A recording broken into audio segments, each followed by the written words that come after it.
Look out, everyone, they're coming for your legendaries! Ladies, gentlemen, and Harajimum of all ages, Diablo 4 has been out for a good week and a half now for the people with early access, and we're nearing a week even for those who haven't. As we've settled in, we had a pretty major balance patch pretty early on in the game, we've had constant hotfixes and juggling various minor changes. This has led to server issues on and off, sadly, but things seem to have mostly stabilized, outside of a little bit of rubber banding during particularly busy periods of the day in the more populated areas like Kyovashad. The devs have said that there is another more major patch coming up soon, one that presumably will once again affect balancing on a more major level for all the classes, but in the meantime let's catch up on what they've done and said the last few days, including literally just removing some legendary effects from the game as a whole, disabling them entirely even for players who have them in their build, banning a bunch of players for doing something that could easily be considered reasonable, and then we also have some stuff found by players that could be of interest too to talk about afterwards. First up then, what's up with the legendaries? Well,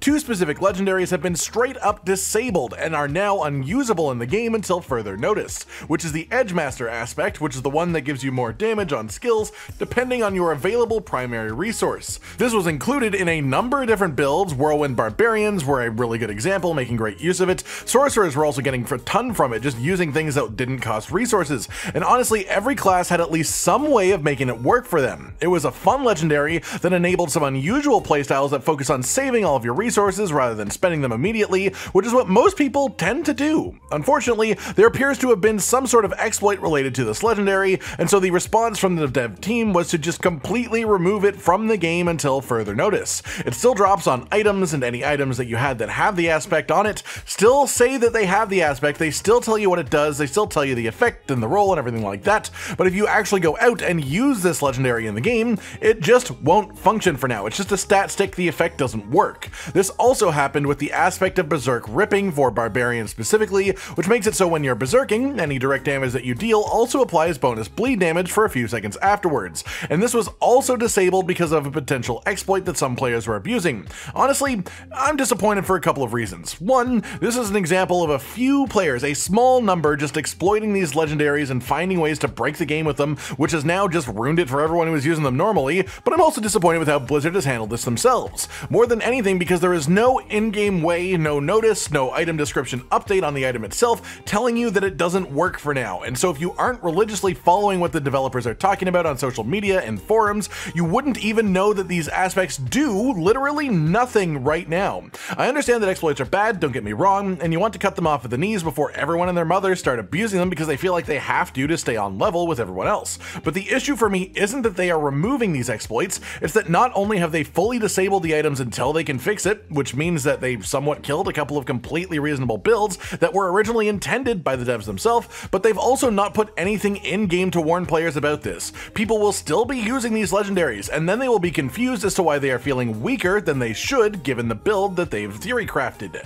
Hopefully in the future things like this can either be fixed a bit faster, or just the devs find a way of announcing within the game itself that an item or effect is disabled temporarily. That said, they are definitely going to be reactivating these legendary effects, so don't completely trash any of these items in the meantime, don't get rid of them entirely, just put them to the side for now. On top of this, there was also a hotfix for PC a couple of days ago, nothing affecting balance at all or affecting loot caves or anything like that, just a number of bug fixes and stability improvements. Then they did a further hotfix which was just applying the exact same thing to consoles. Again, nothing major here. Outside of this, there is of course the world boss bug that I talked about last time. Not sure what's up with this and they still haven't fixed it, but in the last proper patch they included the line increased level range for world bosses on world tier 3 and 4. And what this actually did was break world bosses just a little bit, at least in world tier 4. Now they will only spawn in at level 90, whereas before I was getting them as low as around level 75, which was much more reasonable and actually a level that people are in world tier 4. The most disappointing part of this is that killing a level 90 world boss when you're level 70 for the first time of the week makes it drop a grand cache full of legendaries that you'd love to open,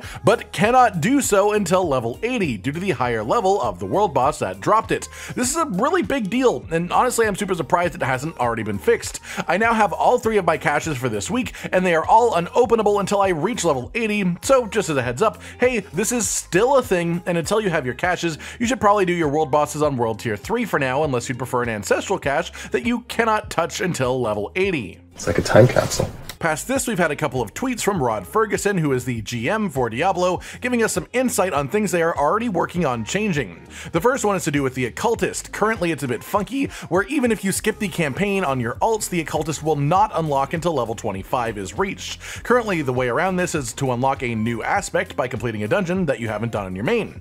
But you have to do that on every character that you make, every new one. And given that the renowned system works the way that it does, they've sort of incentivized people's main character doing every single dungeon on the map, which would make this impossible for future characters to unlock. But it looks like they are looking into other ways to handle this in the future, so that your alts won't just be incapable of using legendaries that don't randomly drop until level 25. Past this, we have the ever-despised Necromancer Shadow Corpse Explosion. This is a cool effect. Conceptually, it is a part of a number of builds, but the visual representing it in-game is just overpowering as all hell. It makes a large part of the screen just impossible to look at, especially if you explode multiple corpses in a small area, and we just have a confirmation here that they are looking into fixing this. It will probably be part of the next proper patch, as it's just too big of a thing for a hotfix. Past this, then we move on to other things from players, and the big deal here is that a number of players have actually been banned from Diablo 4, which is somewhat concerning, but also a little bit promising depending on how they adjust this concept in the future. The story is that a player was just rage re-rolling affixes on a singular item using enchantments, ran out of gold, begged their friends to give them some, which they did. After receiving a total of around 30 million gold, the player and their friends were all banned. Clearly this is an attempt to snuff out gold selling before it ever begins, as this is a nasty practice often used in MMOs. Essentially, they just want the economy to function as they intended rather than people using real-world money to buy gold from people who sit there farming it all day. I appreciate the idea of stopping it before it's ever even a part of the game. Obviously, that is not a thing that should be a part of Diablo 4, but hopefully they can refine this system so that it can recognize the difference between gold selling and just people giving their friends a fair chunk of gold. That said, a similar occurrence happens if you trade too many items too fast too, as of course endgame rare items are worth a fair bit of gold, so if you trade inventory after inventory full of rares to another player back to back, the game will also register that as gold selling, just in a different way, and it could result in you getting banned. All this to say, be careful with how you trade with your friends. You don't want to lose all of your progress because you did one of these things by accident. That said, it is good that Blizzard is willing to ban people for stuff like this. It helps keep the community healthy and helps avoid gold selling just become a permanent part of the game.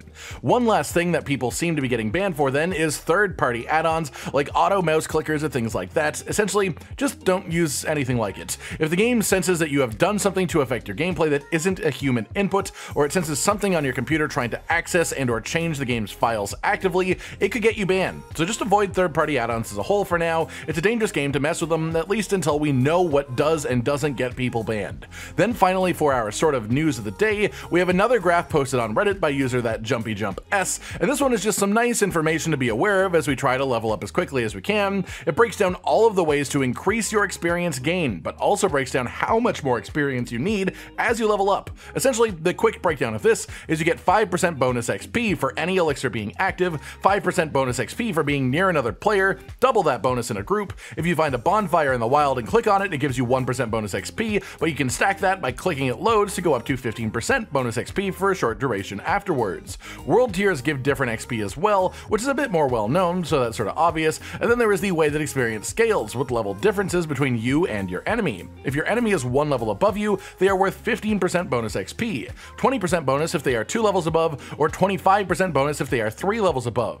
Anything more than that is also 25% bonus, so try to stick to 3 levels above at maximum if you are just focused on experience gain and nothing else. This also works negatively with enemies that are lower level than you. Enemies that have any sort of affixes on them too are worth more XP. Elites are worth about 7.7 times as much experience as a regular enemy. All this is just nice stuff to know when you are trying to farm levels, just good information that you can use to make your journey smoother. And that's it for now. We will of course be back in another couple of days to round up any new changes to the game, or even sooner if a big patch just happens to drop out of nowhere. But this is what's happened with the game over the last couple of days. I hope you've enjoyed this breakdown and are again now aware that you probably shouldn't have those couple of legendaries in your build, at least until they are fixed, as for now they are literally just stat sticks with no bonus effects.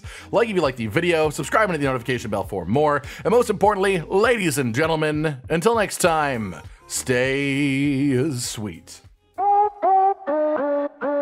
Josh, Cotton, and Hollow with the videos, dropping the humor like a hammer on your tippy toes, bringing entertainment on a daily arrangement to take our insanity and turn it into entertainment. Yes, I said entertainment twice, to reiterate that it is nice to look into your faces on a mostly daily basis when you let us in your homes to make the whole world a stage. Goodbye.